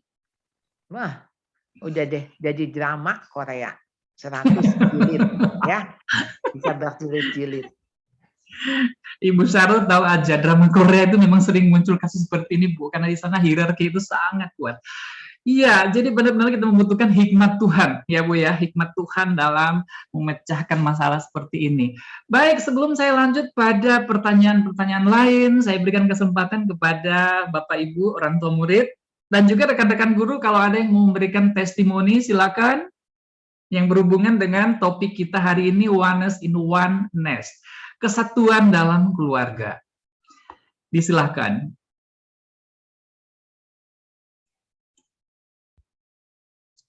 Mungkin dari teman-teman guru terlebih dahulu. Boleh saya sharing sedikit, Pak Jess? Iya, silakan, Miss Bona ya. Iya, betul. Oke, put in the spotlight. No. Oke, Miss Bona, gimana Bu? Saya bersyukur sekali. Saya mendapatkan penguatan dari Bu Charlotte karena apa yang Bu Charlotte sharingkan hari ini, terutama untuk kesatuan hubungan saya dengan suami, terutama menghadapi mertua ini Bu. Suami saya itu anak satu-satunya, jadi bisa dibayangkan harapan dan beban kepada kepada suami gitu ya Bu. Puji Tuhan, memang dari awal kita sudah bisa pisah rumah karena melihat bahwa secara adat nih Bu, karena memang kita nggak bisa lepas dari adat, pasti ada banyak harapan-harapan yang diberikan kepada suami gitu ya. Kita bukan mau mengignore orang tua seperti yang Bu Charlotte nyatakan, tapi kami mau lebih punya hubungan yang baik kepada mertua karena kami sudah melihat perlakuan dari orang tua kepada anak kami, cucunya gitu. Jadi betul-betul yang Bu Charlotte ceritakan kalau sikap oma opa kepada cucu itu aduh luar biasa deh. Jadi apapun akan diperbolehkan, sementara kami mau menjaga, mau mendidik anak-anak supaya peraturan atau norma di rumah tuh bisa dijalankan dengan baik. Kalau ketemu opa oma ya lepas semuanya gitu. Jadi testimoni saya adalah puji Tuhan kalau hari ini saya seperti mendapatkan penguatan dari Bu Charlotte. Kalau kakak saya bilang kita jauh dari mertua itu harum namanya. Tapi kalau dekat atau tinggal bersama, ada kemungkinan hubungan kita bisa menjadi kurang baik karena seperti yang juga Bu Charlotte sharingkan, tidak mungkin ada dua singa ya Bu di gunung yang sama gitu. Terima kasih Bu Charlotte untuk penguatannya. Oke, terima kasih Miss Bona. Jadi salah satu yang sudah diterapkan oleh Miss Bona dalam keluarganya adalah tinggal terpisah dengan orang tua, dengan mertua gitu ya. Karena kata Miss Bona tadi, you stay away from your parents, kamu akan harum namanya. Tapi kalau kamu tinggal dengan keluarga, dengan orang tua, ada kemungkinan nama itu tidak harum lagi. Oke, terima kasih. Ada testimoni lain dari orang tua, dari bapak atau ibu yang hadir pada pagi ini, silakan. Nah, testimoni ini sangat berguna karena dari sana kita bisa belajar. Jadi selain yang disampaikan oleh Ibu Charlotte tadi, pengalaman-pengalaman yang kita alami itu bisa memberikan manfaat atau memberikan informasi yang penting bagi rekan-rekan yang lain. Ya, silakan. Ada yang memberikan testimoni lagi? Jangan sungkan ya Bapak Ibu untuk berbagi pengalaman. Kata Indonesian proverb, saya nggak tahu apakah ini hanya Indonesian proverb atau juga proverb dari negara-negara lain, bahwa pengalaman adalah guru yang terbaik dalam kehidupan kita. Ya, jadi silakan Bapak Ibu kalau ada yang mau menyampaikan atau berbagi pengalaman, disilahkan. Kalau misalnya belum siap, masih ragu-ragu, saya lanjutkan pada pertanyaan berikut. Ya, di sini ada satu pertanyaan, Bu. Bagaimana di saat salah satu pasangan sudah lelah untuk mencoba membangun relasi dan mempertahankan hubungan? Bagaimana caranya itu, Bu, menghadapi hal seperti itu? Ada lagunya, Pak. Jangan lelah. Iya, selama di dunia mah kita masih lelah, itu mah normal, wajar, manusiawi. Ngadepin orang nggak berubah, terus-menerus, makin getting worse gitu ya. Aduh, pasti lelah banget ya. Tapi memang kita pikir ya, ini hidup kita tuh di dunia kan nggak lama ya. Jadi kalau susah juga nggak lama. Ya, jadi mesti ingatnya itu supaya kita dikuatin. Lalu yang kedua, kita nggak tahu kapan dia berubah titiknya. Jangan-jangan udah tinggal sehari lagi, jangan-jangan tinggal seminggu lagi. Jadi bertahan. Ya. Jadi memang kelelahan itu yang Tuhan katakan, marilah kepadaku yang letih lesu dan berbeban berat. Aku akan memberikan kelegaan. Dan marilah belajar daripadaku sebab aku lemah lembut dan rendah hati. Dan aku akan memberikan ketenangan. Pikulah kuk yang kupasang. Nah, sebab kuknya Tuhan itu ringan dan enak. Jadi, begini, lelah itu biasa. Kita nggak tahu journey-nya kita tuh sampai mana batasnya. Tapi, satu hal, di dalam kita menjalankan journey itu, pasti ada kekuatan, ada keindahan, ada pengalaman, hal-hal yang Tuhan bisa pakai untuk kita jadi berkat. Nggak ada luka yang sia-sia, nggak ada luka yang Tuhan nggak bisa pakai, nggak ada pengalaman yang nggak berarti, semuanya Tuhan bisa pakai. Cuman waktu ngejalaninnya memang sakit, waktu ngejalaninnya nggak enak, itu pasti, proses. Tapi ujung di sananya itu pasti indah. Bayangin aja kayak naik gunung. Kayak naik gunung kan capek kan? Ya, naik gunung, tapi kita mesti pikir nanti sampai puncak. Nah, waktu sampai puncak lihat matahari terbit, lihat danaunya indah, capeknya udah hilang. Dan rasanya nggak mau turun gitu kan? Nggak mau turun gunung, maunya tetap di atas. Nah, intinya begini, waktu kita lelah, kita cuma ingat ujungnya. Kan waktu Anda naik gunung nih, waktu lelah, kan Anda tahu mau naik ke puncak. Kan nggak ngedaki. Ini mau daki sampai mana? Nggak tahu deh, kayaknya daki sampai ke langit. Nah, kan itu nggak jelas ya. Kan pasti ada ujungnya. Pasti ada ujungnya. Itu aja. Ya. Minta Tuhan terus beri kekuatan. Datang kepada Tuhan, Tuhan kasih kelegaan. Ya, tiap-tiap hari, tiap-tiap saat. Kita datang menjerit, kita datang berlutut, menangis, nggak usah jaim sama Tuhan. Katakan saja apapun, ya, dan Tuhan akan memberikan pertolongan, ya. Ya, baik Ibu Charlotte, saya teringat salah satu ayat dalam firman Tuhan dalam Alkitab yang berkata bahwa Tuhan turut bekerja dalam segala hal. Jadi tidak hanya dalam hal-hal yang menyenangkan, kadang-kadang Tuhan izinkan trials itu terjadi dalam keluarga kita, tapi tujuannya untuk mendatangkan kebaikan. Jadi kita tidak rely on ourselves, but we rely on God. Ya, karena Tuhan yang merancang kehidupan kita. Baik, terima kasih Bu. Saya harap jawaban dari Ibu tadi sudah menjawab pertanyaan dari orang tua yang mengajukan pertanyaan tadi.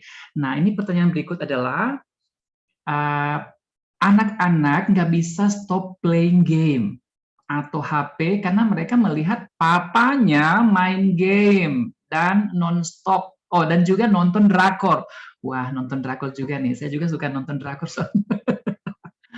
Kalau saya bilang ke suami, langsung balikin ke saya. Kenapa nggak saya aja yang ajak main anak-anak katanya. Padahal saya lagi repot di rumah.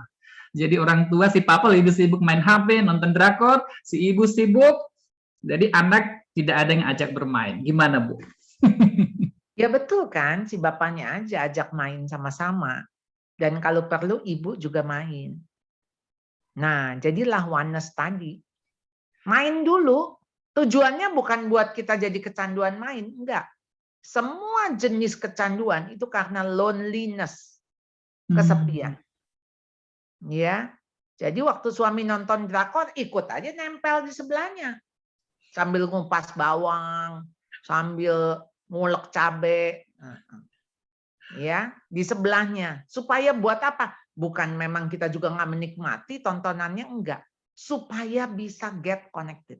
Supaya bisa nyambung. Kalau enggak nih kehidupan terpisah. Masing-masing. Yang satu nonton drakor, yang satu nonton serial apa begitu, yang satu ngapain, enggak ada nyambungnya. Jadi itu namanya masing-masing. Enggak akan terjadi oneness. Ini yang waras yang ngalah. Jadi yang waras yang mulai merapat. Ya. Nanti kalau sudah merapat, nah sudah kompak, yuk bantuin mama semua di dapur. Nah, ke dapur dah semua. Ya. Yuk bantuin mama nih, beresin ini nih, yang satu beresin ini. Nah, jadi cari dulu kekompakannya. Kalau pakai omelan mah nggak mempan. Pakai ngomel-ngomel nggak mempan. Yang ada mah pada tutup kuping. Udah tutup, mending tutup kuping. Yang ada si papa gini, kita keluar yuk. Tinggalin aja mama sendiri. Wah, tambah sakit hati kan? Ya. Wow, saya sangat tertarik dengan pernyataan Ibu yang waras yang mengalah ya. Jadi kalau kita masih waras, mendingan kita mengalah untuk membuat satu adjustment untuk tujuan yang lebih baik. Baik, terima kasih Bu. Ada lagi testimoni dari orang tua murid? Satu testimoni lagi kalau ada, atau mungkin dari teman-teman guru, karena teman-teman guru di sini juga adalah parents. Apakah ada? Kalau nggak ada, nggak usah diada-adain. Iya, kalau belum ada, saya ada pertanyaan lagi Bu dari orang tua nih. Silakan. Kalau suami lebih dengar nasihat orang tua daripada istri, gimana Bu? Saya merasa suami nggak pernah terima masukan saya. Iya, memang nggak mudah ya kalau orang tua kalau suami lebih percaya ke orang tuanya daripada ke istrinya, and then si orang tua mau aja lagi kasih nasihat, intervensi tanpa untuk menyatukan mereka nih berdua antara si istri dan antara suami dan istri. Nah itu yang seringkali memang orang tua nggak sadar kalau dia itu sedang memecah belah, bukan sedang mempersatukan. Nah, mau nggak mau istri harus ngomong sama suami. Aku merasa kamu lebih percaya sama mama papa daripada aku. Ya, aku merasa aku seperti di luar daripada lingkaran ini. Yang mestinya aku sama kamu sebagai suami istri kita satu lingkaran kan? Circle, inner circle. Tapi kok kayaknya bukan aku ya yang ada di circle itu. Yang di inti, yang nuklir itu ya, circle yang paling inti. Nah, coba ajak bicara. Kalau perlu memang harus ada mentor. Jadi kalian tuh di mentor, tapi bukan di mentor sama mertua gitu ya, nanti nggak balance. Jadi mungkin di mentor oleh pembina kah, di gereja, pendeta dan sebagainya, begitu. Ya. Oke, kita butuh mentor ya, Bu. Terima kasih. Nah, ini ada satu pertanyaan agak sedikit out of topic, tapi saya akomodasi aja karena kita masih ada waktu sedikit. Ini ada pertanyaan, sampai sejauh apa kita bisa mengomunikasikan tentang keluarga kita kepada rekan kerja? Mungkin Ibu atau Bapak ini mau curhat karena keadaan dalam rumah, tapi sejauh mana menurut Bu Charlotte? Iya, jadi curhat itu ibarat buang sampah gitu ya. Jadi kalau Anda tuh curhat, Anda nggak boleh kepada rekan kerja yang lain jenis, lawan jenis nggak boleh. Itu rules ya, rules. Lawan jenis nggak boleh. Nggak boleh yang artinya Anda sedang lempar sampah. Jadi cuman cerita, nggak ada solusi. Dia bukan sedang mengcounseling begitu. Jadi menurut saya kok ngapain cerita kalau nggak ada solusi. Yang ada kan jadi itu cerita kan jadi kemana-mana atau malah jadi dapat masukan yang nggak benar. Jadi nomor satu nih gini, kalau curhat Anda mesti cari counselor. Jadi orang yang Anda akan konsul gitu loh. Jadi pemecahannya apa? Jadi gimana nih arahkan dirinya? Minta pengarahan. Jadi bukan cuma sekedar cerita.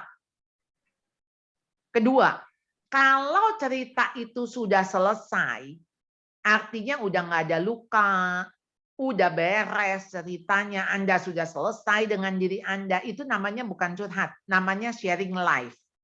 Nah, sharing life itu boleh selevel. Boleh ke rekan kerja, sharing life loh. Berarti udah nggak ada lagi keselnya, nggak ada lagi pahitnya. Jadi itu semacam kayak sharing untuk wah saya pernah begini dulu, tapi saya dapat pelajaran ini, saya dapat itu mah sharing kemana-mana juga boleh, ya. Tahu bedanya ya, sharing sama curhat. Iya. Sharing untuk berbagi pengalaman yang memperkaya pengalaman orang lain itu penting. Dan curhat kita harus, curhat kita harus memilih-milih siapa tempat kita curhat, jangan salah tempat. Ya, betul. Oke, terima kasih Bu atas penjelasannya yang begitu mendetail, begitu jelas. Saya percaya kita semua yang hadir pada pagi ini belajar banyak hal dari Ibu Charlotte.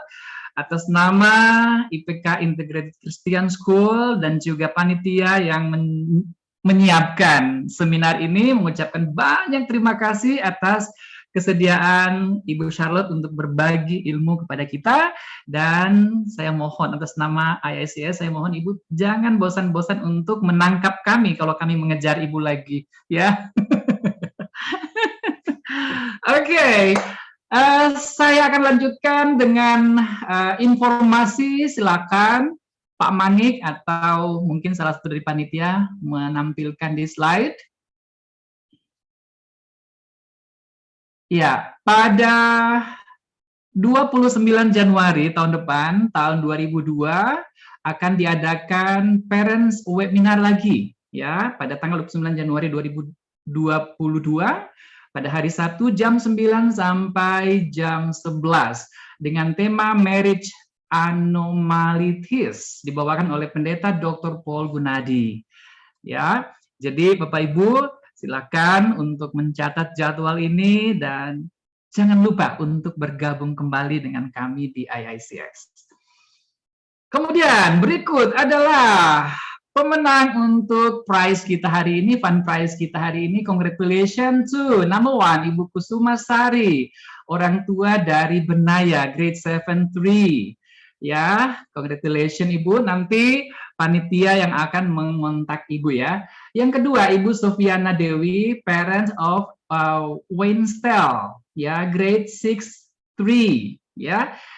Last but not the least, congratulations to Ibu Zerlinda, parent of Bianca, grade 10-B. Ya, sekali lagi selamat atas kesempatan Bapak Ibu mendapatkan fun prize dari panitia pada pagi hari ini. Sekali lagi selamat buat Bapak Ibu ya. Nah, ini saya remind lagi bahwa Bapak Ibu bisa mengontak Ibu Mona, Ibu Monika, dan Ibu Sonia pada email berikut untuk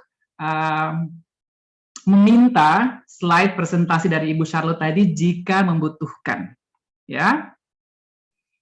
Kemudian ada satu informasi juga, ya, dihapus ya. Ya, berikut adalah informasi untuk counseling center, ya, ICC. Jika membutuhkan layanan konseling, silakan Bapak Ibu menghubungi nomor yang ada di slide. Bapak Ibu bisa screenshot atau mengambil foto slide ini. Ya, kita sudah tiba pada penghujung acara. Saya meminta kesediaan Mr. Christian untuk menutup acara ini dengan doa. Silakan Pak Christian. Ya, cek, apakah suara saya terdengar? Iya, sangat terdengar jelas, Pak. Puji Tuhan. Oke, baik. Mari kalau begitu kita akan mengakhiri seminar hari ini dengan doa. Bapak yang baik, kami mengucap syukur untuk kesempatan kami boleh belajar bersama-sama. Tuhan, masih banyak yang harus kami benahi. Karena itu Tuhan, tolonglah kami supaya kami bisa belajar untuk merendahkan hati, mengutamakan kesatuan dan kasih daripada ego kami. Dan Tuhan, kiranya Engkau yang juga memberikan juga kepada kami Tuhan support system yang kami perlukan. Mungkin itu persekutuan doa di gereja, mungkin itu adalah komsel yang ada di gereja, dan atau mungkin juga komunitas orang tua yang ada di sekolah. Terima kasih ya Bapak, juga kami membawa dalam doa untuk Ibu Charlotte yang telah menyampaikan materi yang sangat baik, sangat berguna buat kami semua pada hari ini. Kiranya Engkau yang terus memberkati pelayanan beliau, kesehatannya, keluarganya, dan juga apa yang dikerjakannya. Terima kasih ya Bapak, kami juga berdoa untuk Mr. Jess, untuk Miss Angel, dan juga untuk Miss Bona, Miss Sonia, dan semua panitia lainnya yang terlibat di dalam kegiatan ini untuk jeri lelah yang telah dikerjakan. Kiranya Tuhan yang akan memberikan kepada mereka. Terima kasih ya Bapak, kami akan melanjutkan aktivitas kami masing-masing. Kami berdoa kiranya Tuhan tetap memberkati dan memimpin kami. Di dalam nama Tuhan Yesus Kristus kami bawa doa kami. Amin. Amin. Terima kasih Pak Christian. Demikian acara seminar kita. Ya. Demikian acara seminar kita pada pagi hari ini. Saya atas nama IPK Integrated Christian School dan panitia penyelenggara parent seminar pagi ini mengucapkan banyak terima kasih atas kehadiran Bapak Ibu, rekan-rekan guru, terlebih Ibu Charlotte yang bersedia berbagi pengalaman dengan kita di sini. Kiranya Tuhan memberkati kita selalu dan memberikan kekuatan, hikmat, akal budi, dan kebijaksanaan dalam menjalani atau menjalankan bahtera keluarga kita. Sampai jumpa pada acara seminar berikutnya. Jangan lupa untuk selalu stay healthy and stay strong and solid in your family. Bye!